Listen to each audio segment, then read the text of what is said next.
Hello, friends, and welcome to another episode of Dark Side of the Word. We weed out the good, the bad, the creepy, so you don't have to. Join us as we discuss our latest book club reads and content recommendations. All topics are dissected and debated from a creative's perspective. New episodes are posted every second and last Thursday of the month. Watch Dark Side of the Word on YouTube or listen to the audio-only version on iHeart, Apple, and Spotify.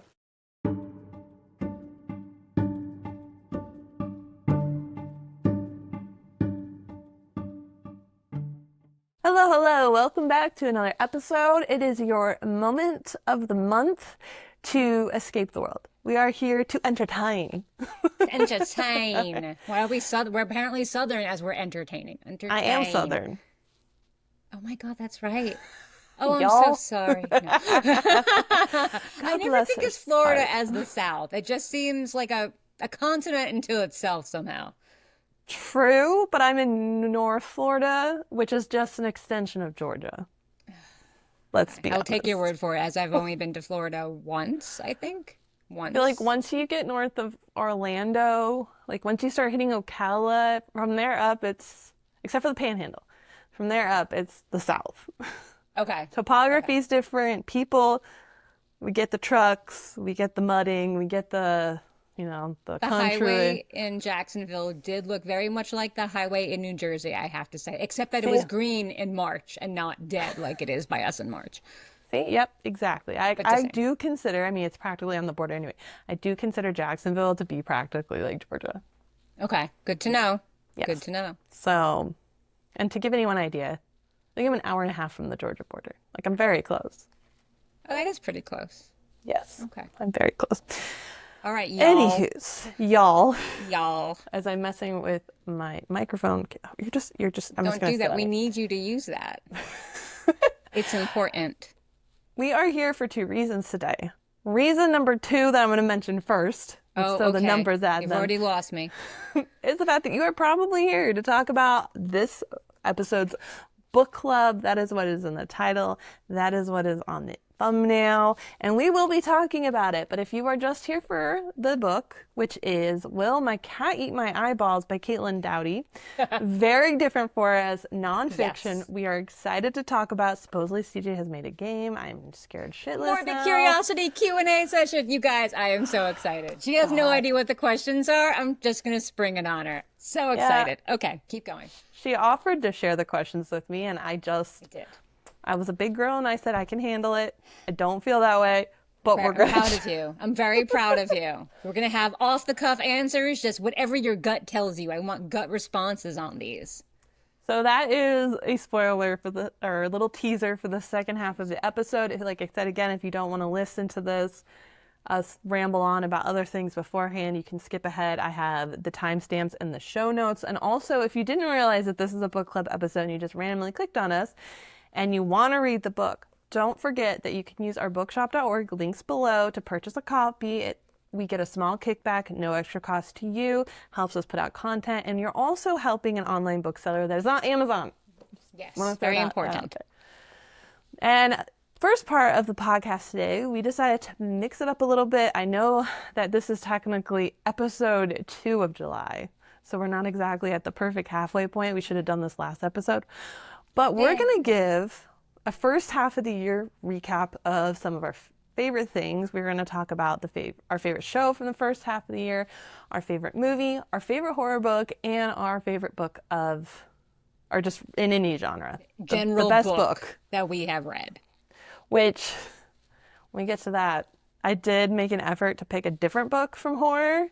I did pick a different book from horror. It was hard for me.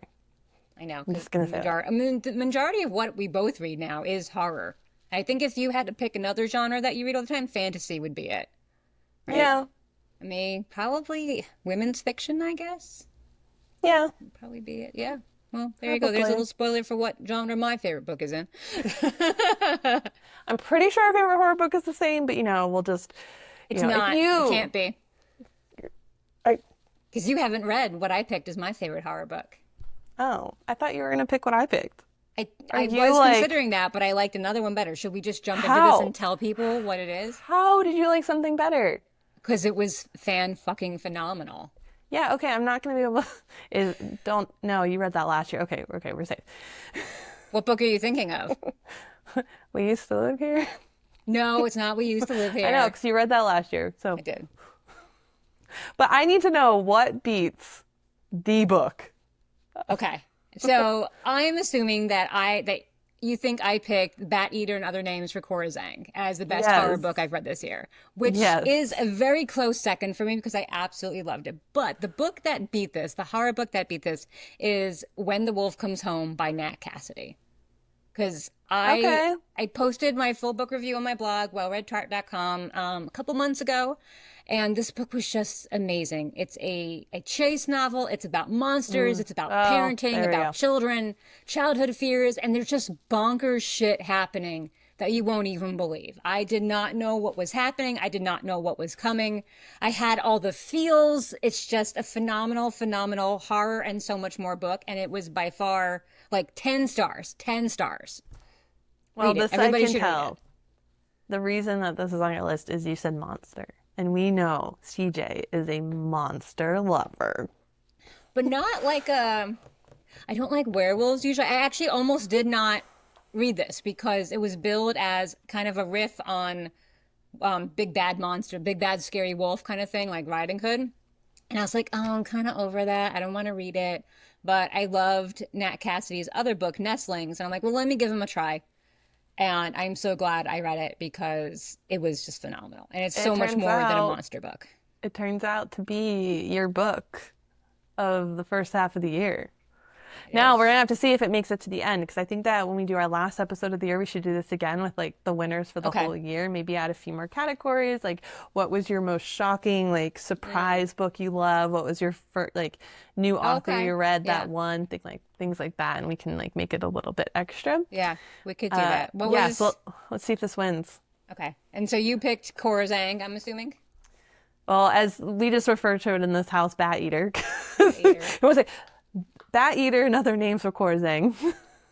And 100 trillion%, I think, I mean, honestly, I know you said I've read a lot of horror, but I don't think I've read a lot of horror outside of the podcast just because life in general. Reading, I feel, maybe this is my first horror outside of us right now, because right now I'm reading We Used to Live Here. Because that's horror, right? It is horror. Okay. So I'm reading that I know now. you don't think it's horror, but it's horror. No, it's horror. Yeah. No, it's horror. Okay. It's just, it's not what's scaring me. I'm sure if this was in movie form, I would be screaming and I would have already turned it off, but that's a whole nother story. However, for some weird off reason in reading that book, I am getting a slight Haunting of Hill House vibes. Maybe it's because it's in a house, like the show, not the book we read. I forget. I honestly, I loved that book. We Used to Live Here, but I honestly cannot remember most of it at this point. I know. It just all blends know. together. Well, I won't get into it too much. I'm going to post a review about it later at some point when it's done.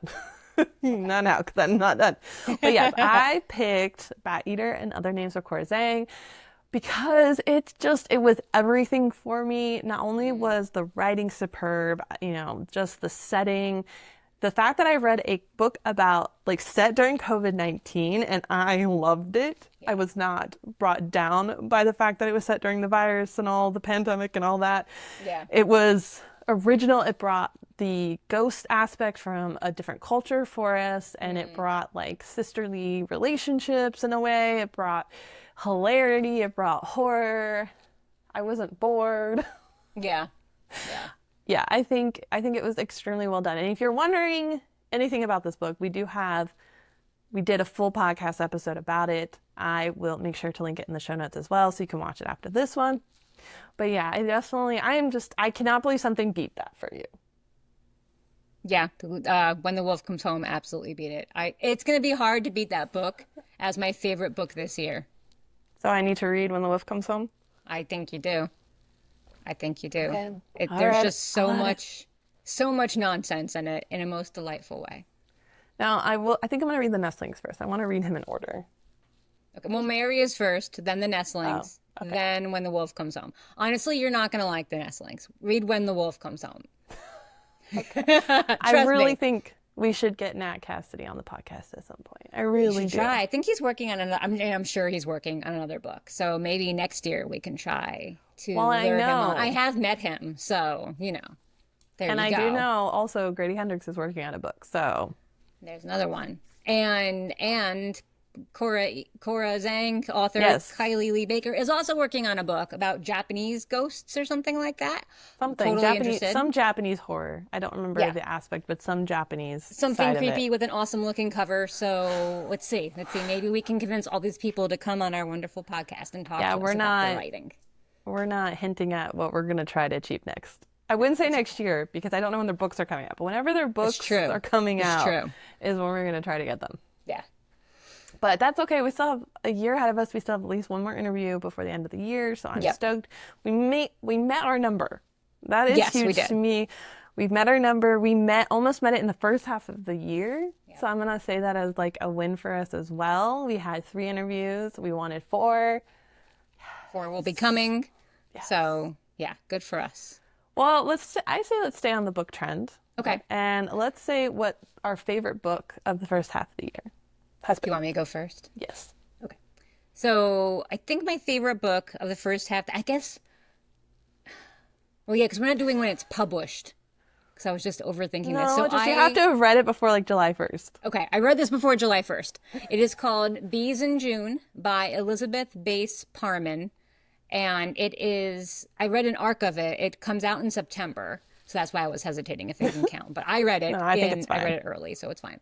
I absolutely love this book. It's women's fiction. It's magical realism. It's historical fiction set in the 1960s. And the best way to describe it is it's Waitress meets Midnight at the Blackbird Cafe. So if you've seen the movie Waitress or seen the Broadway show Waitress with the movies with Kerry Russell and Nathan Fillion, I think. And Midnight at the Blackbird Cafe is a book by Heather Weber, which is like Southern magical realism fiction. There's just tons of small town coziness. There's Southern charm, family, community, a budding romance, a really strong main character, foodie fiction, magical elements. Everything is just so, so good in this book. It's really sweet. It's really heartwarming. It's a little heartbreaking at times, but I absolutely just loved it. I loved the whole story and the world and fell into it, and I didn't want it to end. So Okay. it's good. It's a very So- CJ book. A very CJ book. Yeah, you said foodie fiction, historical, which I appreciate the fact that you said that it was set in the 60s because I don't feel like that's a time really like done in historical fiction Yeah. because it's It all also feels just too been... recent to be historical fiction, and yet it is. It involves around the moon landing, the first moon landing, which is like 68, 69, I something mean, like that's that. almost 60 years ago. Oh my God. Oh my God. Yeah, back in like the 90s, that would have been in the 1930s. Oh goodness. Okay. I think we all get fucked up because there's that weird break of switching from the the 1900s to the centuries. 2000s. So it's like we don't feel it, but when you're sitting there in like the 90s and you say like the 30s, you're like, okay. Yeah, seriously. I know. That's why the 1980s feels like yesterday. I just read a book that was set, I forget it already. I just read it and it was set in the 1990s. And they were like, oh, the 90s nostalgia. And like, I'm a full child of the 90s. And I was like, there's not enough in here. There's like 1 or 2 things, but not enough for me. I want more call-outs. I want more nostalgia. I just read a book set in 2005. Okay. So, What was yeah. happening then? That wasn't really a memorable time. I don't know. I feel for me that there wasn't much of a difference to Yeah. like if it was set now, except maybe like the style of phone they were carrying because they were constantly referring to flip phones instead of, Flip phones are big. Yes. or the fact that not everyone had a phone and it was special to own a phone. But that was honestly the only thing that felt that it was even remotely set in 2005. I had to keep reminding myself. The jeans were much lower cut for the women. I remember that. Anybody who saw my punter's crack in the cafeteria definitely remembers that. Unless you are living today and now we're just back there. No, I refuse. I'm not giving up the medium to high-waisted jeans. I have flashed too many people in my life. I am now in my 40s. I cannot afford to do that again and get away with it. No. High-waisted is. My barista last week was very low rise. And they had the nice, like, you know how the girls, like, had the abdomen area? Oh, yeah. Good for them. Good for them. With the midriff top, the crop tops, low-rise jeans, crop top, so there's just a huge expanse showing. Yeah, Good for she them. had the crop. Yep. Okay. 100%. I can see the visual there. Yep. All right, moving Okay, on. what was your favorite book of the half year? This was really hard for me because I specifically wanted to pick something outside of the horror genre because I didn't want to nominate the book twice. But Okay. technically, looking back at my list, that was my highest read. I had a very poor first half of this year. It was dud after dud after dud. I was not enjoying myself. It wasn't until honestly after July 1st, so I can't mention any of those because if you had said, "Oh, what did you read up to like this exact moment?" I'd be like, "Oh, well, this book," and then there's an honorable mention of this book, and oh my God, this book. Everything sucked. Everything really sucked. And Disappointing. so if I'm not gonna repeat a book, but just assume I've repeated a book. But if I'm gonna pick something else, I'm gonna have to just say Fellowship of the Ring because that is the best book I read at the first. Okay. Well, that's why it's a classic for a reason. Stands the test of time. I just feel like it shouldn't be a winner only because it is a classic. It's not something like, I don't know. It If that just makes means sense. all the other writers of the books you've read have to step it up, step it fucking up, because you're not measuring up to greatness. I know that I PSA. had a really hard time reading at the beginning of this year. You know, I had glasses problems, so I was getting migraines and nausea, and I was in a slump and I didn't want to read, but I still read like 25 books somewhere in there. I should have Yeah. had something good, and I did. It was called Bat Eater and Other Names for Corzang. So Yeah, that's probably my number 2 book overall this year. I didn't want to pick it for the best overall because it's another horror, but yeah, it's up there. It's just up there. Well done, Ms. Baker. Well done. let's see if it wins at the end of the year, to be honest. I'm excited to find out. I like that idea. Well, is it winning right now? What? Kinda, it's winning right now for the best book of the year. Yeah. Okay, we'll No, see. if I don't look at my Goodreads, I don't remember what I have read. I mean, because it's just in one ear and out the other at this Well, point. remember, July 1st is when I started reading good books again, so I had a very, like, 2 books to look at and be like, well, would they beat Corzang or not? Yeah. I just finished that was the 90s nostalgia one. I just read the new Riley Sager, or new-ish Riley Sager. You were middle- giving up on... I wanted him. something light and frothy. It's summer. I wanted something I didn't have to think about. I liked his writing. I picked it up. It dragged. It was very long, you gonna give up? unnecessarily. A lot of plot holes. I told you to read Frida McFadden if you were going I to tried. I go. looked for it. They didn't have it at the library. Fine. Not was one Frida this was a McFadden light. book? Huh? Not one book? Well, I wanted to start under like a series. I wanted to start with the first one, Okay. Well, the one I gave you isn't part The of the series. Housemaid or something. Yeah, I thought it was really funny that our friend commented on your light, I think you're light and frothy, and she's like, no, CJ, you're so spooky. I see your darks. I'm like, suck up Someone to her. said they'd see my dark side. Yeah, yes, our friend. What friend? I Allison. have a friend. Allison! And I was just like, I whatever. have a dark side. I No, you do. don't. No. Definitely. When you I'll write the send book, you my. I will send you my early poetry. You will see. I will send you Beware of the Hacky Sack, and you'll be like, damn, this 12-year-old girl had some fucking issues. yeah. But clearly we're Stephen King elitists out here as well, you know, even though it was just a passing comment Never that read I Stephen made King. because everyone Yet knows still. how Stephen King writes. Let's be honest, everyone knows what style he writes in. Yep. So it's an easy reference of being like, I haven't read a single Stephen King book. How could I be a Stephen King elitist? I have not read one either. I'm hoping that'll change though. I have a couple on my list. Yeah. What is it? The book that's like the date title with time travel in it. It's the making the JFK rounds one? again. Yeah, it's making the rounds again, and everyone's just loving it. A lot of people, I trust their opinion. I need to read one that isn't too grisly. Like, I've read about what happens in Misery. I cannot handle that shit. Well, I need something lighter.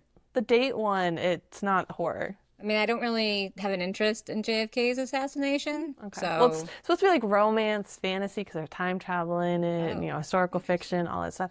I did hear fairy tale is good. I don't know if there's any darkness to it, but it's definitely more on his fantasy side. He I has want quite a something few fantasy spooky. I books. want ghosts. Ghosts. Okay, fine. Ghosts. I don't know. I'll I tell should you probably once I read read Pet them. Sematary. I Yeah. bet you I would like Pet Sematary. Sure. Okay. All right. What's your favorite movie? So again, I just watched my favorite movie of the year. But again, that was after July 1st. So I'm going to say that my favorite movie was A Complete Unknown, which is what's his name? Bob Dylan biopic. Oh, I keep seeing that show up on my Netflix thing. Yes, I highly recommend it. I really enjoyed it. I thought that Timothy Chalamet did a really good job playing Bob Dylan because, he's very eccentric and crazy.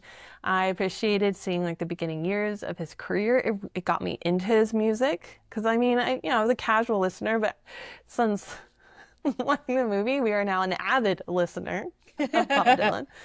And yeah, I really, really enjoyed it. I thought they did a great job. It didn't slog, even though it's a little bit longer.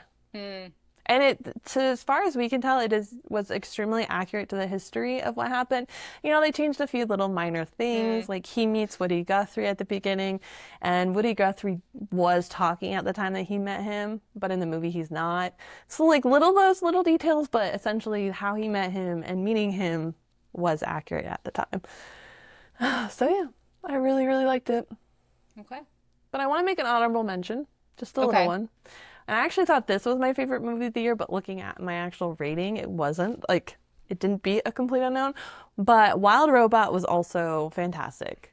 Is that a And cartoon? yes. Okay. I feel judged. No, because I'm just trying to remember. That was not a judge. Finding Nemo is one of the most like emotional movies I've ever seen, and that is a fucking cartoon. So no judgment. Same with Wild Robot.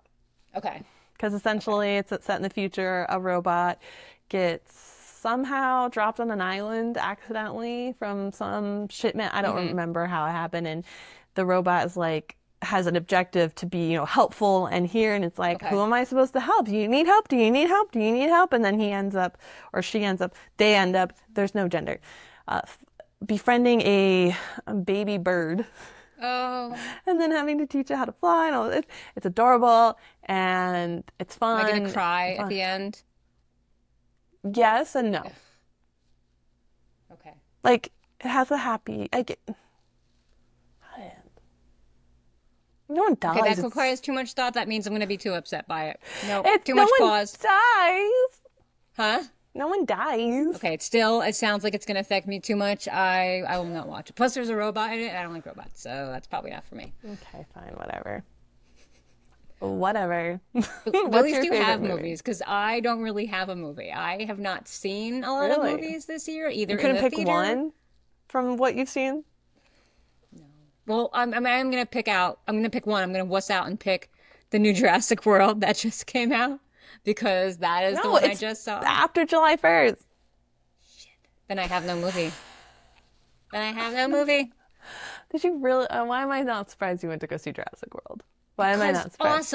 Awesomeness, dinosaurs. It's a repeat of the second movie without Jeff care. Goldblum's hot sexiness in it. I don't care. There's lots of grrs and scary things and heart palpitations, and I liked it. I liked it. Also, the movie poster looks like some sort of Sharknado on sci-fi or something. What I liked actually about Jurassic World is that they finally have delved into water dinosaurs. I have been waiting for this for years, because I remember the first or second movie they teased it, showing like that giant dinosaur coming up from the bottom, like with the jaws things, and going like this in the pool. And that was like all we ever saw in the Jurassic movies. It was that scene, and that was it. And this time we finally go into the water and we spend some time in the water with dinosaur things. And I was like, yes, I am here for this.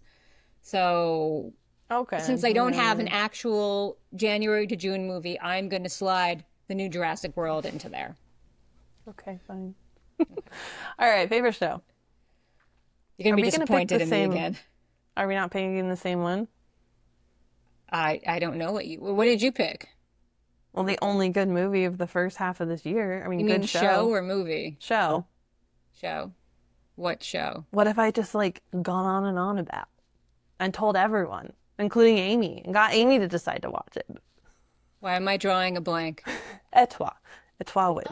Oh, yeah. I forgot about that. Yeah, that was okay. Yeah. Oh my, did you even finish it? I didn't finish it. Oh my, did you even finish it? I didn't finish it. I haven't finished it yet.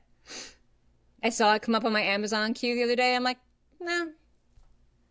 I just, You yeah. need to know what happens to the choreographer, like the old guy. I really don't. Why? I don't know. I just don't care. Okay, fine. What are you gonna pick? I just am tired of talking about this. I could not remember. I don't keep track of the shows well enough, so I could not remember anything. So I picked Call the Midwife. Because I really miss it. I finished it in the middle of this year, like in April or something. Not, and I kind of miss it. Not your invasion movie or show that you made me watch. I liked it, but the second season fell very flat. Oh, I just ruined my nail. Damn it. I just painted that. Okay. She's trying to distract me right now. I liked Invasion, but the second season was blah. Same with Silo. Blah, second season. So, yeah, right. I don't really have anything to nominate. We're going to do this again at the end of our season. Okay, I'm going to keep track. I'll keep track. I'll do my homework next time. Because this feels like a bust. I know. Books, I was on it, though. I had it for books. Just movies and TV. Yeah.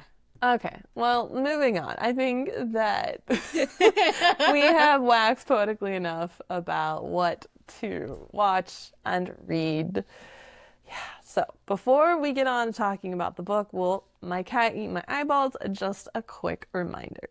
We want to take a second to go over a few things about our episodes. 1.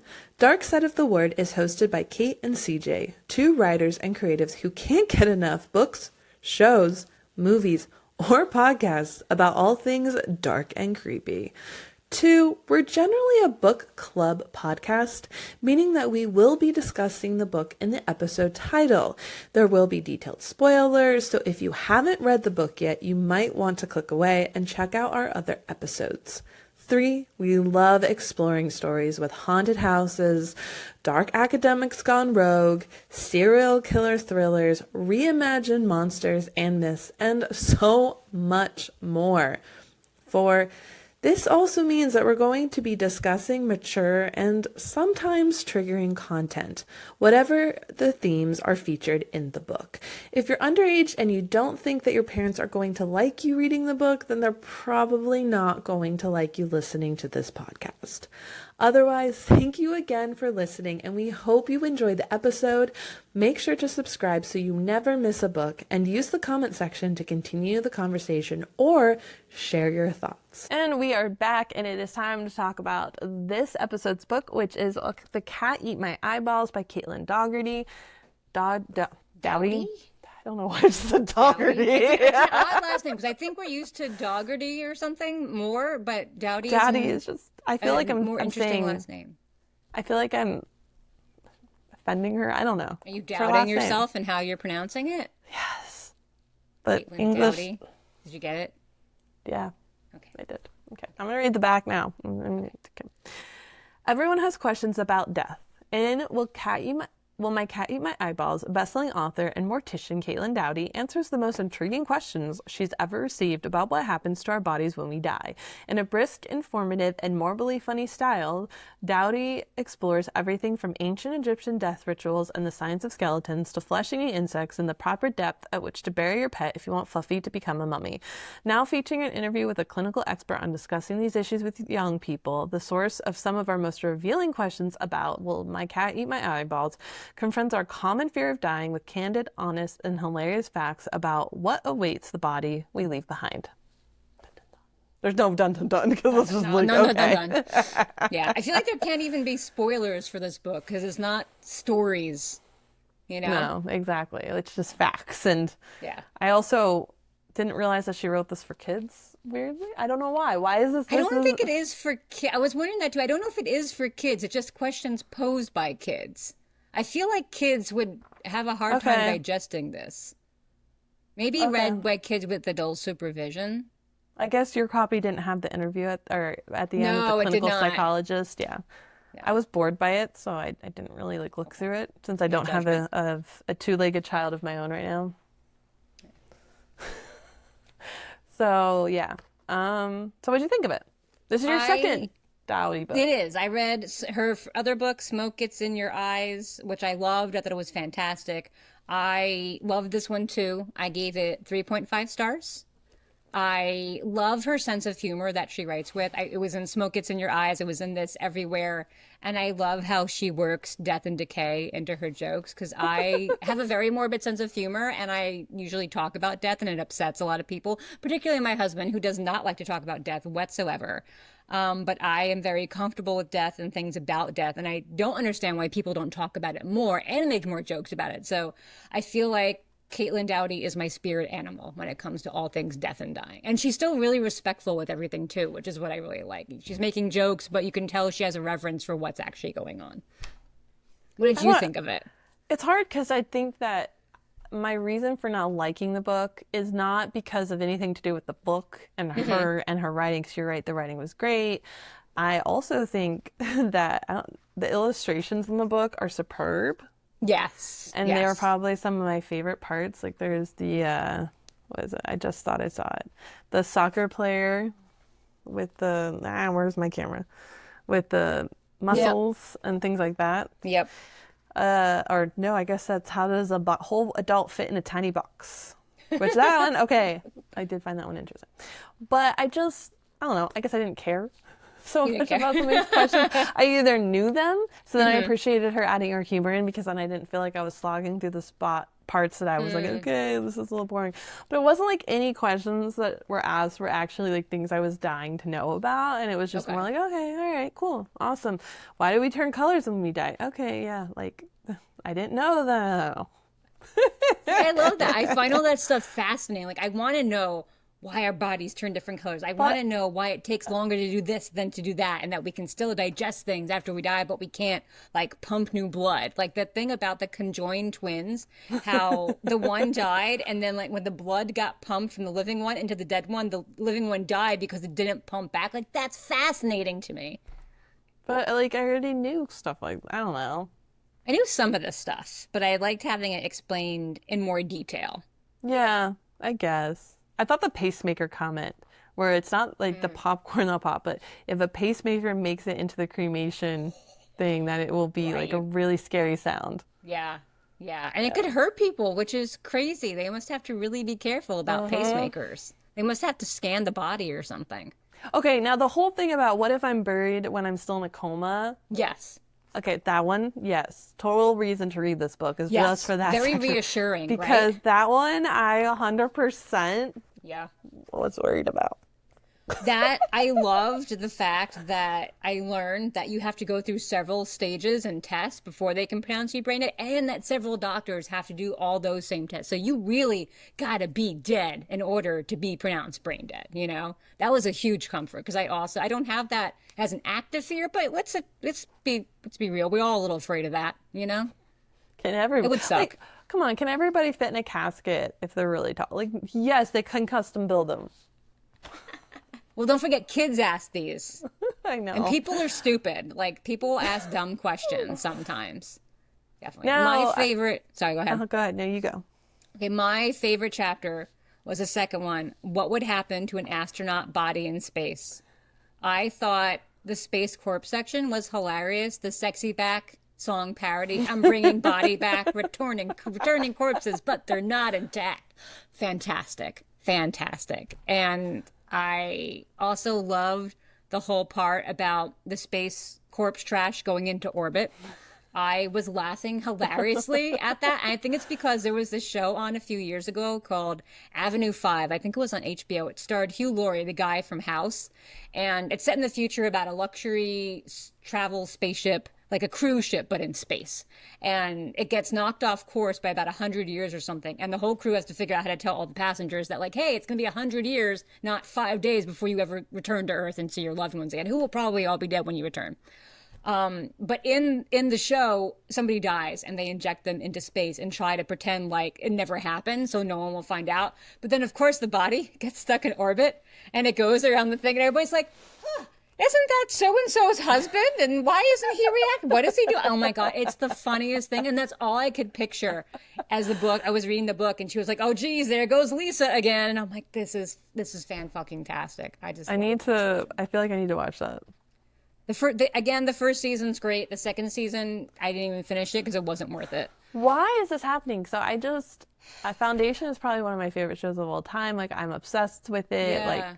and then I started season 2, and it is utter Oh, shit. that's unfortunate. Utter fucking shit. It is not even like the same tone, the same style. Sucks. Like, everything is different. I still highly recommend the first one because I do think that season 1 still has like a full arc and wrap up, and it is just absolutely amazing. But like season 2, what was the point? Unfortunate. Like, you just ruined everything.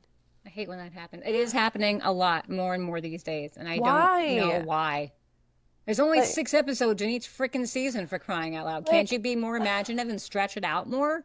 yeah, isn't there like you have books for this one too? Let me just say, like, this Yeah. isn't just like you're Yeah. pulling out of your ass like Ted Lasso or something completely different.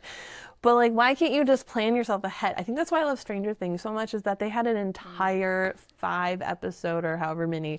They had mapped it all out. They had essentially a Bible of how the world works. They have all this reference stuff, and that's why it's so cohesive throughout all of the seasons, is because of their ability to stay on track. But it's like, I don't know why, but they also just have a brand new writer for the show, and then quickly the creators drop off. And I don't know if it's because maybe Apple was like, no, you got to go with this now. It didn't have enough of this, and then it pissed off the creators, so I don't know. It's just I It's unfortunate. made it through Sorry 2 for episodes, your and I loss. was just crying. I'm sorry for your loss. That is Thank indeed you. sad. But yes, I actually, for some reason, thought that her scientific reasoning makes so much more sense that I'm kind of pissed off that I didn't think of that. But I always thought that the bodies froze first in space, and not so much that they would expand from not having the pressure of the gases. So, I did not know about any of that happening in space. I was reading it out loud to my husband because he's kind of curious about what goes on in this book. But again, he doesn't like anything with death, so I have to kind of pick and choose what to share with him. So I read him only that's the very right up his sciencey alley, parts. though. Yeah, Huh? that one's right up Yeah. his alley, Yeah, though. definitely. So Did that you read was in the cat one? Or did you cat skip the one. cat one? I think Will I the cat skipped eat it. my eyeball? Yeah, I skipped that. He doesn't need to know that. I read him the Viking funeral part because I found that really interesting, that the whole Viking funeral on a ship on the water thing is completely Hollywood bullshit. I didn't realize it wasn't real. Yeah, that doesn't That was surprise pretty me. cool. I like that section. And I also like what would happen if you died on a plane, because That was freaks me interesting. it freaks me out that they would just leave the body there sitting in the seat. And I feel very bad for the person who found out the hard way what happens when you stick a dead body in the bathroom and then you can't open the door when the plane lands. That's an uncomfortable time right there, and an awkward conversation with somebody. So, yeah, Mr. Johnson's not getting out of the bathroom. Little awkward. Though she mentioned in the book that she doesn't think anybody's really passed away mid-flight, but I'm pretty sure I have a relative who passed away mid-flight What? from a heart attack, but he didn't wake up. So I think it was more they found out he was dead when They landed. they landed, but technically he did pass away. So, but they didn't have to deal with the body, until they landed, because I thought he was just really, really napping Okay. hard. How would you like to think that the person sitting next to him this whole time, that you didn't realize you were next to him? God, I feel like that's I just would so know that. creepy. I'm comfortable with death and stuff, but for some reason that's a little too close for comfort. I don't think I Yeah, would I don't know. not be as okay about that. If I didn't know, I'd be okay, but then once I found out, I'd be like, you cannot keep me here next to this dead person. No, thank you. I feel like I would have noticed. I don't know. If they're sleeping and they fall asleep in their sleep, they're just going to keep looking like they're looking unless they had some massive spasm or something, Yeah, but you can see their chest moving and then breathing. I mean, but I'm not staring at, my fellow passenger's chest. They may stare at mine, but I'm not staring at theirs. I guess I'm just a pervert here. I'm just checking to make sure you're all breathing okay. Checking everybody's okay. Everybody breathing? Everybody fine? Okay. Just do that on the half hour, every hour, Also, if I died making a stupid face, would it be stuck like that forever? That's such a kid question. Seriously. I want to prove my parents wrong and tell them, nah, I can do this. The grandma, why is grandma wrapped in plastic? That was very interesting to me. It seems like such a lot of fuss for something just going into the ground. Like, it's a very precious thing. I like when she talked about, I think it was, with a hamster, like being buried with a hamster, the idea of a family plot being buried with your pets and stuff and more of a natural burial. I really like the natural burial idea. Uh-huh. But that whole plastic thing, worried about leakage because it's going to offend the family members. Like, it's a dead body. What do you think is going to happen? Gross stuff is going to happen eventually. I just Organic matter.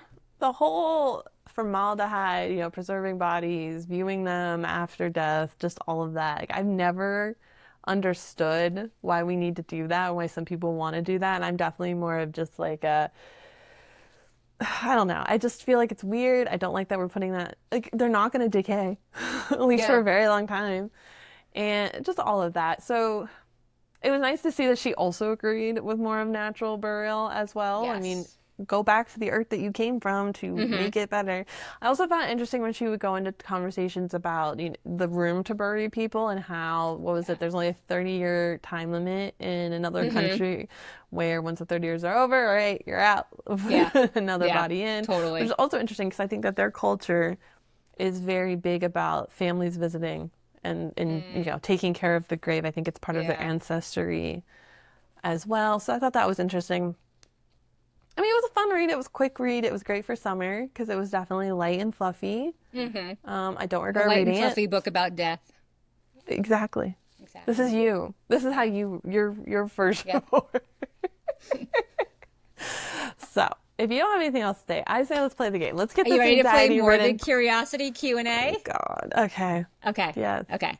Okay. So I'm these taking a sip of my are water to prepare. questions. I have about 20 questions that I came up with while I was reading that I was like, I wonder if or what she thinks about this. So we can, I'm going to ask the questions and you give answer and then I'll give my answer. Okay. I feel this is my Okay. first interview. Oh my Okay. God. We're Feels going like to an start interview. easy. We're going to start easy with like a yes or no type thing. Okay. Oh So God. She's even like. Okay. they're somewhat Okay. organized into sections. All right. So generally, question one, have you ever seen a dead body? And if so, how old were you? The first time you saw it. First time did I see my grandma? Well, I recently saw a dead body a couple of years ago when my Okay. grandmother died. Okay. So, yes, I have seen a dead body. Okay. As have I. I was 11? 11. Yeah. Okay. So, have you ever seen a decomposing body? No. Oh, kind of. Not in person. Elaborate. I was in Police Explorers, and during What our is Police crime- Explorers? Police Explorers are essentially a volunteer thing where you get to learn how to be a police officer when you're like in high school. Oh, look at that. And it was how I got my community service hours. Like you get to you also work at the police department and you do a bunch of like parking details and like stupid things. But they have a state competition and everything. But anyway, when we were doing our Okay. crime scene portion of the studying for state competition that I got to go to, second time I ever saw my husband. Didn't meet him, but saw him. They showed us pictures of someone that they had found, after he had wow. died. It wasn't like super long, but he was like passed out over his table and Yeah. it's not like super decomposed, and it wasn't in person, but it was. Still, Yes. that's pretty intense though. You get to see it. Yeah, I think he committed suicide. I think that he had a gunshot in the head. Oh, that was messy. And then I saw and then this wasn't decomposing, but I also saw images after a lady was stepped in front of a train on purpose. So I Oh, saw like the arms, the pieces. the pieces everywhere. Yeah. Pieces. Oh, wow. Okay. Wow. That'll stay with you. Oh, man. Okay. I don't think this is the answers you expected. No, it's not. See, this is why this is so much fun because we're learning new things that our listeners are learning about us and we are learning new things about each other. Have you seen a decomposing body? I haven't seen a decomposing body, but I have seen a decomposing toe. So when my grandfather was alive, he was a diabetic and he was a little reclusive and he had dementia. And one day I woke up to my mom screaming, oh my God, what happened to you? And of course, being like, 11 years old, I ran into the room to see what the hell was going on. And my grandfather, his pointer finger toe, for lack of better explanation, was blue and black, like purple, blue, and black all Still over. attached to him? Still attached to him, yeah. Yeah, it had died. And now, thanks to reading this book, so my mom was completely freaking out about it. She's like, how could you have let this go on? Why didn't you tell me? And he's like, it just happened. She's like, this didn't just happen. And now, thanks to reading Caitlin's book, I know it didn't just happen. It takes several days for the foot to become that color or the toe to become that color. He had to have known that, like, it was dead. So we had to have it amputated. But I remember that so vividly. Like the colors are emblazed in my mind. I will never forget that. It was also kind of really pretty, but Well, that's what Caitlin said as well. yeah, it was really, really pretty. I was really amazed, and that's I just why don't I remember understand it. how you live after your toe is decomposing attached. Well, thankfully they caught it before the gangrene or whatever had spread further up. But who knows? If it waited longer, it might not have gone so well. Okay, next question. Okay. All right. This book introduced us to a lot of alternative disposal methods, like regular burial, cremation, aqua cremation, sky burial, being eaten by vultures, and then natural burial, Viking pyre not at sea on a boat, and backyard with a hamster on a sleigh. What is your preferred method of burial based on what we have I feel learned? like I've told you those. Tell our listeners. This isn't for me only. This is for our listeners. Currently, at this moment in time, I plan to be cremated and turned into coral. Oh, that's right. I do like that. Yeah. I do like that. You. That's just nice. Natural?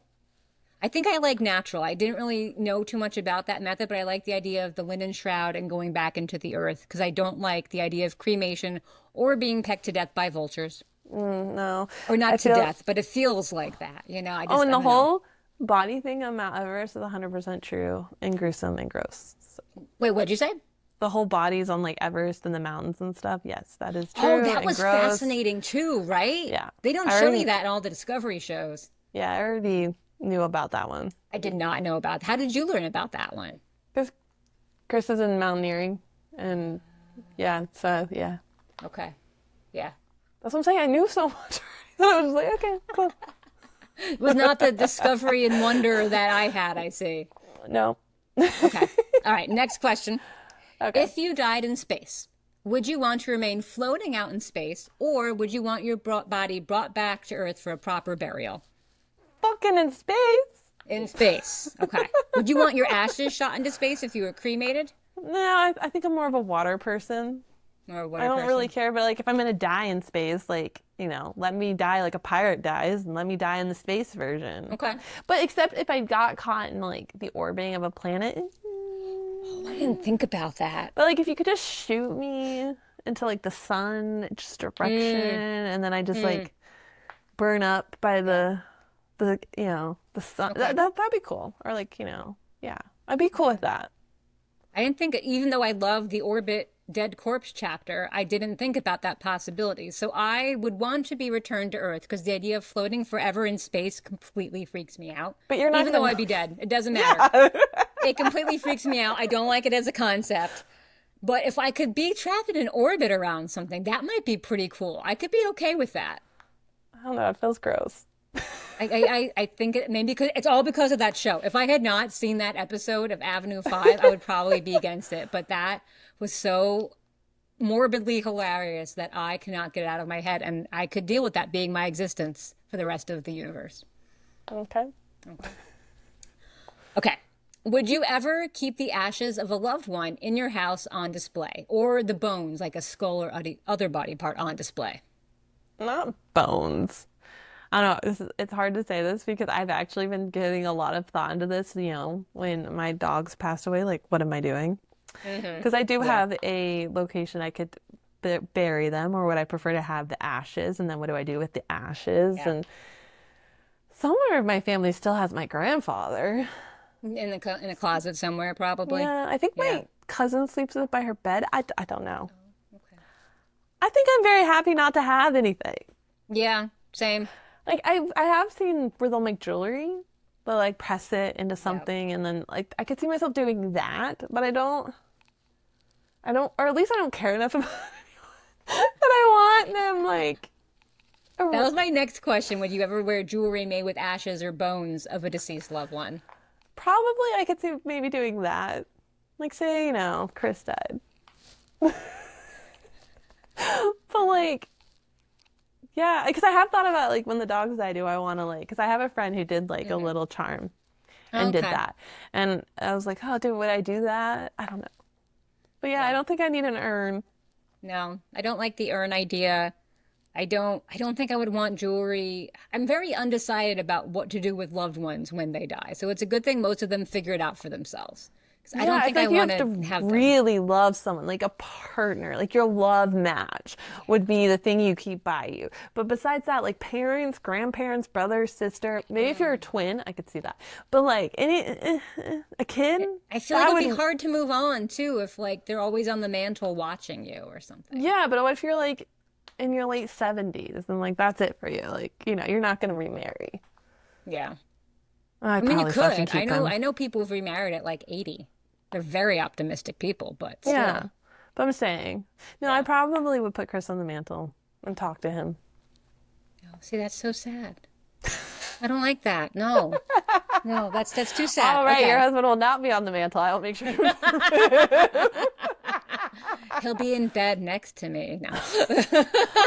No, yeah, you'll stick him in resin and like make a coffee table where he's just floating there. Right? Okay. Next question. Morals. This is a more moralistic question. How do you feel about the abusive corpse laws? Should people be able to display bones of loved ones in their home?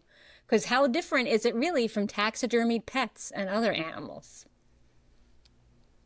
I feel like people should have more rights to do with their bodies as they'd like, and I do think that we do need more for science. I don't know. I have this. I don't know because I've also considered donating myself for science. As long as I Yeah, could get I have cremated too. at the end and still turn into coral, because like I still really want. I don't know. I just feel like bodies just they don't. We inhibit them for so long. They are us, but I guess it just depends on like how upset the person would be in life. So if the person would just really, really hate something happening to them and them being on display like that, then like, yeah, it shouldn't happen. So I guess a blanket rule of saying, oh, you can't desecrate, anything like that. And I know for so many religious reasons, they don't want That's to be. true. So I guess to protect them, yes. But I also feel like if someone wants that and wants, like, doesn't have it and wouldn't mind becoming a skeleton in a classroom, like, they should also be allowed and that should be an avenue readily used as well. Yeah. Yeah.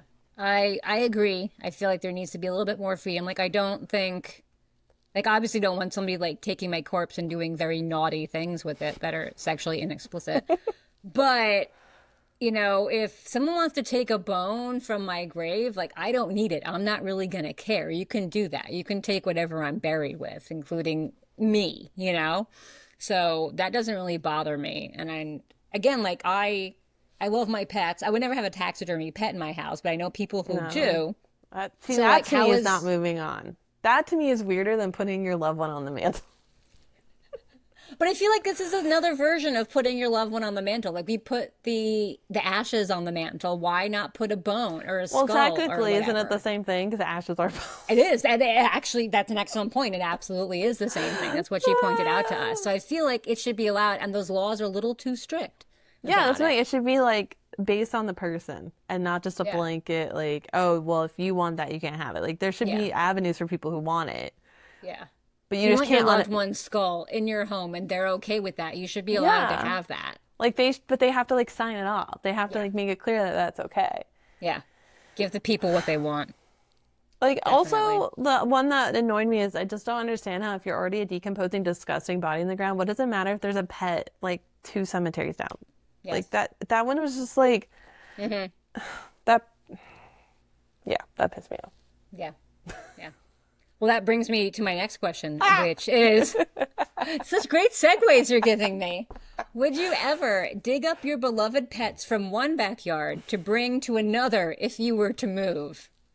This is a conundrum for me, honestly. So the place that if I ever want to bury my dogs is staying permanently in the family forever. So I feel comfortable Okay. burying them there. However, if I did not have that comfort, say I was still living in Seattle, they would not be buried because I would never want to think about like Leaving them them. being in a place that I can be. So we had a plan B if our dogs Okay. passed away in Seattle. We were going to Okay. cremate them, take them to the top of a mountain, release them. So, like, yeah. So, Okay. I don't know if I'd dig them up because I wouldn't ever bury them because I don't want, unless it was in the family. Yeah. Like, I'm gonna bury them at the grandparents' like property. Like, that's staying in the family forever. Like, that's where all their dogs are Yeah. buried. They already have a pet cemetery. The cow, the dogs, the horse, it's all buried there. Like, I'm not too worried. All my family pets are buried at my parents' house and they still live there. I have no attachment to that house except my first kitty, my beloved first kitty is there. And I Is would it? be sad to leave her. The other kitties apparently I'm fine with, even though I love them as well. But the first kitty, I would be sad to leave there. Is it? However, Is it still there? How deep did it go? How deep did you bury this kitty? I would check every day to make sure the grave was not disturbed when I was little But because I was also, worried like, about that. decomposing. Like, did you formaldehyde this? No, I mean the shoebox is probably, disintegrate, but there's probably bones, Yeah. something there. I'm not going to dig it up though. I think that's taking it too far for me. I mean, if Right. you want to do that, I understand. You got to do what you got to do for your pets, but for me, that is taking it a bit too Just far. like one last goodbye if your parents ever sell the house. Yeah, Also, just a weird, like, do I have an animal buried in my yard? yeah. It's just There's a lot weird of thought. animals buried in my parents' backyard. I mean, in my last rental house, there are quite a few animals buried because when I would find, for some reason, God, I feel like I should say I was cursed. We kept finding the dead animals on our property. I don't know if it's like maybe they felt comfortable to die there. I don't know. And so, yeah, we buried them. You were the death house. Okay. They're the dead house. Not here, though. I have not found a single, like, dead animal here, so. I have never, like we do some pretty good gardening. I have never dug up any bones of any kind, for which I am very grateful because I would probably freak out. Yeah. But I have not done that. I'm always surprised. Maybe because we're not digging like on the edges of property, really. Maybe if we did, we'd find something. I did bury stuff at my old house. I actually have left a house. Wait, I have left a house with pets buried. Oh, okay. So apparently you just leave. You That way, I forget was a about kid. them It and was like leave. the parents' house. Like my parents Yeah. don't live there anymore. Yeah. But we buried. So Yeah. Okay. Good to know. Okay. We touched on this one slightly before. Would you ever want to donate your body to science or medical school or anything like that? I think so. I don't know. I haven't decided yet. I'm an organ donor, so I already Oh, have good. that. I guess that's the form of science. I'm too afraid to be an organ donor because I feel like they will kill me if they need the organ. So I don't want to do that. However, I would like very much to donate my body to physical therapy school. So learning physical therapists can study my spine because I've had such bad back problems and I feel I could be helpful. However, I have a fear, and now this is probably, I don't know if it's unfounded because no one's ever come back from the dead. So we really don't know.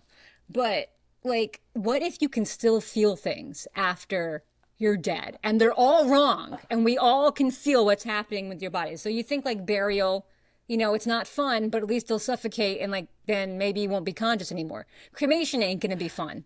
Definitely not. But being dissected over like weeks at a time, I'm a little bit scared of that because that could suck. I don't think that's gonna happen because there's It's no probably conscious not gonna awareness here. It's probably not gonna happen, but there is still like I'm gonna say a good 4 to 5% of me that is like, what if? That keeps me from being like, yes, will my body over to science. I do know, like, for ACL tears now and stuff, they use cadaver, like, tendons and Yeah, stuff yeah, to do all the that. dead body parts. Ooh, that That's brings me weird. up to another question. Well done, well done. Would you knowingly accept blood from a corpse if you had a choice? Yeah, I don't see. Yeah, But I'm to not me, it's really. no different as long as they didn't die of in which I'm sure they would have checked, but like Yeah. some disgusting blood disease or something. Like, I don't know. When I was reading that, I was like, wow, this really is a waste of a good source here. It is. That is fantastic that we could be using that, I'll take Yeah. it. Especially, I mean, if Yeah. it's between life or death, you're going to take it. But if it's not, Yeah. still, I feel like it's better to take it when it's not being used so it doesn't go to waste. But I get what she said, whereas like a lot of times when people die, like their blood isn't good enough to donate anymore either. And so, but I was just like, yeah, you can have my blood. I'm a universal donor. Like when I Yeah. die, take my blood. I'm not using it. I don't know. For me, it's just like bodies are just a source of so much greatness when we die. Like, let's give it back. Like, why Yeah. are we? I don't know. I You agree. got me on a good day where I just don't. You're not no, it's overthinking mine. things. Don't touch it. Like, Okay. Next question. Would you ever live in a house where you knew someone had died for whatever reason? I mean, I have stayed in a Okay. house. I guess it depends on how haunted it is. I 'Cause didn't have say experience- haunted, just died. Don't Yeah. skip ahead in the questions. Okay, how did they die? Okay.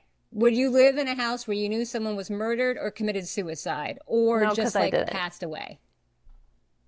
Okay, passed away, yes. Probably suicide, yes. Murdered, I don't know. Depends on the house, because I didn't. I did But say isn't no. suicide just murdering oneself? Yeah, but the think about the emotional trauma and the echo left over from that. It's a little Gotta different. be intense. It's like the same as being murdered. It's sad. It's not like the terror and torture of being murdered.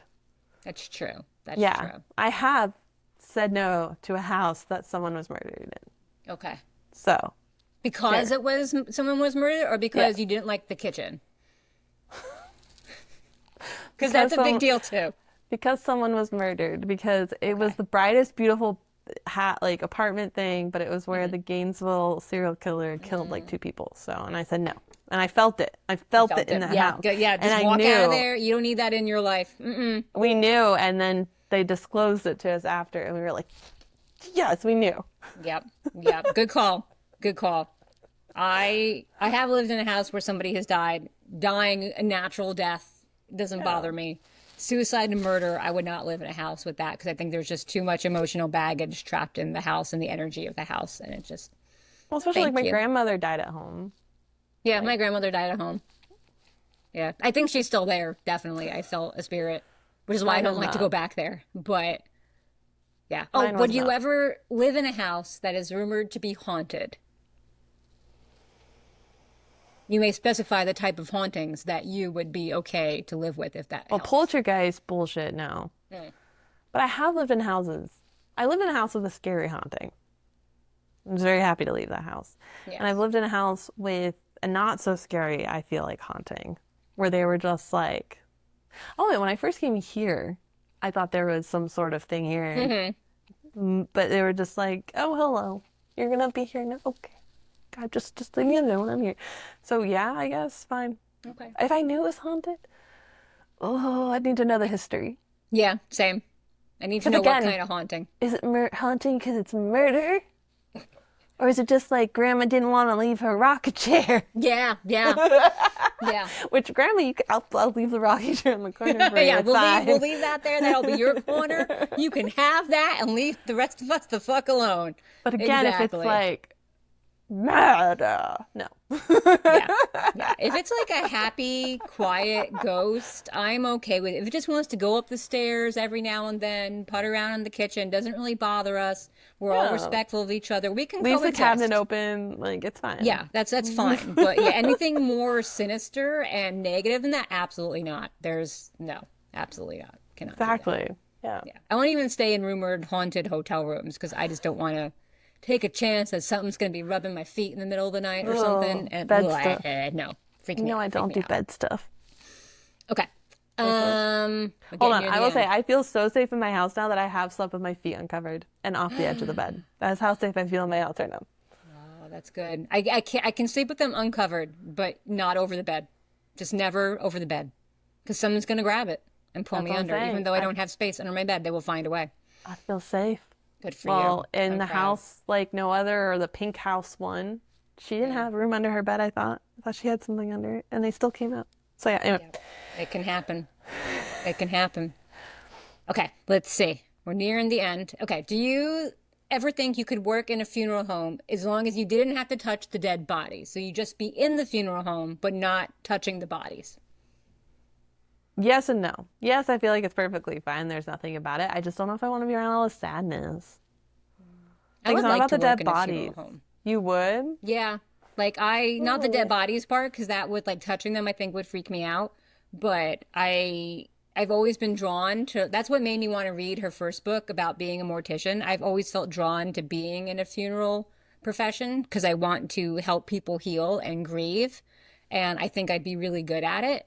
But the stigma kind of keeps me from wanting to do it. I don't think there's a bad stigma. I think it's a great profession and it's needed. I don't know if I want to be around sadness all day. Like if I'm in a hospital with sick people, it's enough. I'm just. I've also thought about doing hospice work, but I'm not a medical person and I don't have the brains to become a medical person because I suck at science. So, but like again, that being there, I've looked at like death doula stuff too. I've gotten into like reading about that recently, and I find it fascinating because I think it's really helpful to have somebody at the end of life to usher you through because it's such a difficult time. And I think it's brilliant that that's catching on as something. So who knows? Maybe I'll have a career change in 20 years if writing my novel doesn't work out. I mean, it could also just be like a little bit of your side gig. That's true. That's true. I don't think they make a lot of money, so another side hustle. All right. Okay. Let's see. Would you opt for a burial with your pet? Pets. Am I dying tomorrow? Any pets throughout history? I don't. I mean, that would have to be so perfect for us. I guess what they say, like they kept the animal. They keep it there, and then you go, and then it joins you or something. I like the idea of it, but it seems highly impractical. Yeah, I think it's just. Yeah, like they kept Prince Philip, like chilling. I don't know if literally, but chilling until Queen Elizabeth died 2 years later, so they could be buried together. Like that's sweet. I like that. Huh? It was only 2 years. Yeah. I don't know. I guess they interred him somewhere, and then they waited to do the whole burial thing together. And I'm like, See, that's different. Like I could see myself doing that. Yeah. But a pet, like I love you, dude, but you can get your own little home. You can get your own cubby in the dirt. Okay. Do you know anyone who's personally had a near-death experience? Personally, that you know, not a story that you've heard. Well, Granddaddy Pab, I'm just kidding. I don't think so. Yeah, I don't either, unfortunately. That'd be really cool to talk to somebody who's had that. Like somebody I believe who's credible. No. I mean, I feel like I've cheated death twice, but like died, came back. No. No. Yeah. Okay, this one's a little out there. Prepare yourself. Would you ever want to taste human flesh if it were humanely sourced, just to see what it tastes like? No. I'm a little curious. I'm not going to lie. I'm what body curious. Part? Huh? What body part? Probably an arm. Okay. Probably an arm. I feel like thigh might be good. Do you think we have light meat and dark meat? I don't know. Did you see that part in the book where she's like, people are working on ways to grow humans for food? There's like that Tender in the Flesh book we're going to read. Or Snowpiercer. Oh, I did not read that, but I don't think I should. Were they eating humans or was it just roaches? There's a big difference there. I think they were eating humans difference. too. No, I think they were eating both. Okay. Well, it sounds like it was a tough time, so. It was. Gotta do what you gotta do sometimes, like the Donner Party. But I just don't get why we need to eat us. Why?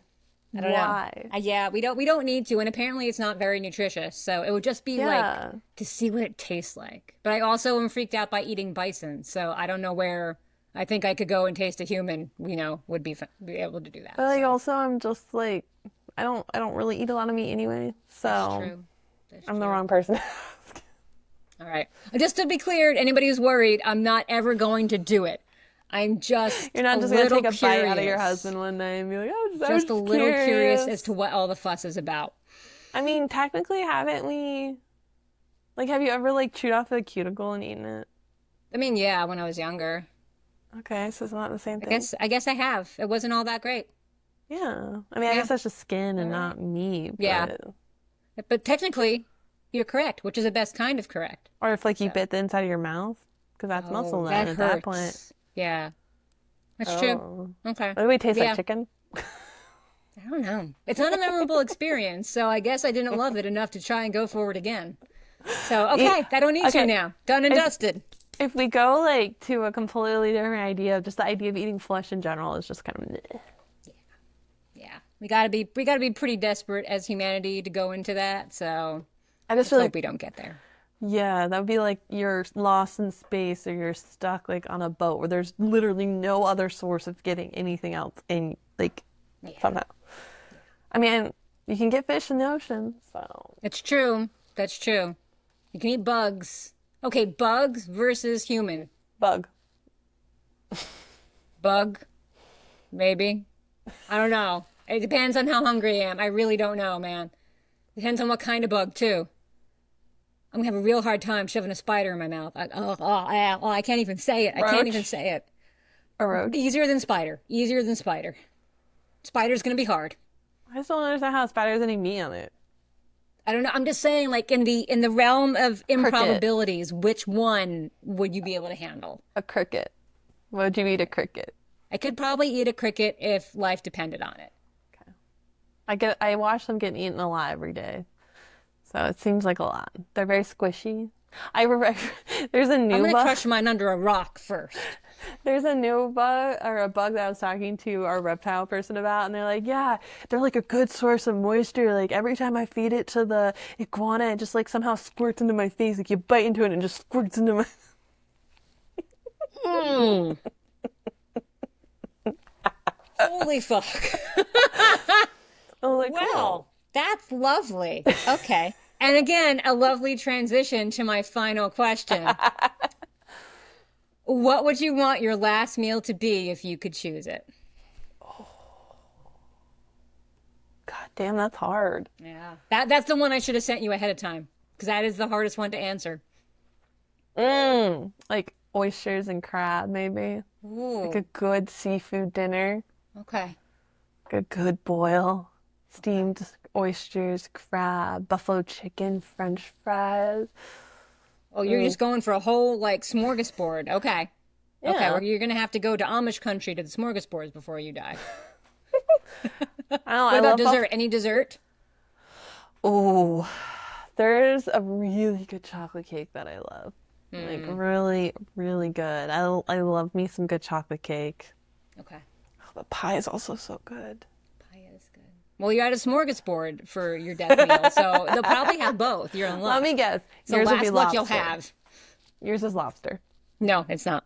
Oh, what is yours? It is penne vodka. It That's is my just- favorite meal of all time. I love Okay. it. It is comforting. It is delicious, and it has to be a certain type, not too tomatoey, not too creamy. I had a really tomatoey one. I was just like, this is not vodka sauce. Sometimes it can be very badly made, so I don't know what makes it, even though I'm a food blogger, I don't know what makes it the way I like it, but I know it when I see it. Do you know what makes it creamy? I mean, cream, yes. Oh, they put cream. Okay, so it is Yeah. cream. Okay. Some people put cream cheese in it though too, or like a Velveeta type thing. It depends. And I don't think I like the Velveeta ones because I don't like Velveeta. Yeah. But and then for dessert, even though I don't love chocolate or chocolate cake, for some reason, a slice of chocolate cake with chocolate frosting just I feel like that has to be the way to go out of this world. It Or just like seems a right. good vanilla cake with fudge frosting. Yes. My Yes. grocery store makes a pretty decent vanilla cake fudge frosting slice. Yellow cake, chocolate frosting, rainbow dot sprinkles on the top. Oh, sprinkles, yes. Oh my Yep. God, sprinkles. Yep. We are A the celebration sprinkle of people. life. Yes. All right, that is the end of Morbid Curiosity Q&A. Thank you for playing. You did very well. Wasn't that fun? That was a good Yes. time. It was weird, but yes. It's supposed to be weird. This was a weird book, but I am really glad we read something very different because I was getting kind of tired of the same old. And it was just nice to have a little bit more knowledge, a little bit of break in tone. I liked it. I think we that should do a actually few more. makes me excited because our next book is also a little bit of break in tone and less horror-esque, more horror adjacent, more dark academia. It has been making a storm all over book world, whatever you want to call it, but it is An Academy for Liars by Alexis Henderson. She wrote The Year of the Witching. That's the one that I read by her. Oh, I didn't read that. How was that? Uh-oh. I think it was okay. Like I Okay. liked it, but it wasn't like phenomenal. Yeah. But when I saw that she had written that, I was actually really excited to read this one. Okay. So the quick synopsis. Lennon Carter's life is falling apart. Oh my God, so's my book. Then she gets a mysterious phone call inviting her to take the entrance exam for Drayton College, a school of magic hidden in a secret pocket of Savannah. Lennon has been chosen because, like everyone else at the school, she has the innate gift of persuasion, the ability to wield her will like a weapon, using it to control others and, in rare cases, matter itself. After passing the test, Lennon begins to learn how to master her devastating and unsettling power. Despite persuasion's heavy toll on her body and mind, she is wholly captivated by her studies, by Drayton's lush, moss-draped campus, and by her brilliant classmates. But even more captivating is her charismatic advisor, Dante, who both intimidates and enthralls her. As Lennon continues in her studies, her control grows, and she starts to uncover more about the secret world she has entered into, including the disquieting history of Drayton College. She is increasingly disturbed by what she learns, for it seems that the ultimate test is to embrace absolute power without succumbing to corruption. And it's a test she's terrified she's going to fail. Sounds a little ninth housey. I'm a little worried already. Knew it. But, I was like, yeah, it's our I next. picked like the last 3 books, so I guess I'm due for something You know that I'm how not you gonna said- like. You know, you said we had to read thrillers sometimes Yes, for our audience. yes, so we have and to all read that. Yeah. ninth house-ish books sometimes. We have to read some fantasy, dark academia books. Okay. Fair, as only well. fair. We try to be fair. It sounds really dark though. Like I'm It does excited. sound dark. It does sound dark. So, but it took the world by storm. Like everyone was raving about it. Well, Mother Horror raved about it. Oh, did she? Okay. Yes, that's All where right. I Well, also I do got love it. Mother Horror, so I will trust what she says. Yep. My God, my dog is just losing. My alarm went off and my cat heard it and he is now meowing outside of the room. So I think our animals are telling us we have to wrap it up. All right, friends. Well, I am excited. If you need to get a copy for the next book, An Academy for Liars, I will also have a bookshop.org link below for all of you to get your copy for next book club, which will be the second Thursday in August. We're so happy to have you. Hopefully you enjoyed this episode. Now, if you are dying to tell us an answer to one of the morbidly curious questions as well, comment below and we can continue the conversation. Tell us what some of your answers were. If you were like, yeah, I agree with you, or no, that sounds gross, that's fine. If you're just like, you girls are fucking weird, you can tell us that too. Yeah. Nothing we haven't heard before. Clearly, I mean, this is just our job, just to be weird. But thank you so much for listening to Dark Side of the Word, a podcast that comes out the second and last Thursday of every month. Please make sure on whatever platform you're listening to that you rate, review, and subscribe the podcast so that others like you can find this content and join in to the moment of reprieve from the world that we live in. That talks about death. Exactly. Where it is a safe space to talk about death. Yes. All right, friends, thank you so much. Bye. Bye.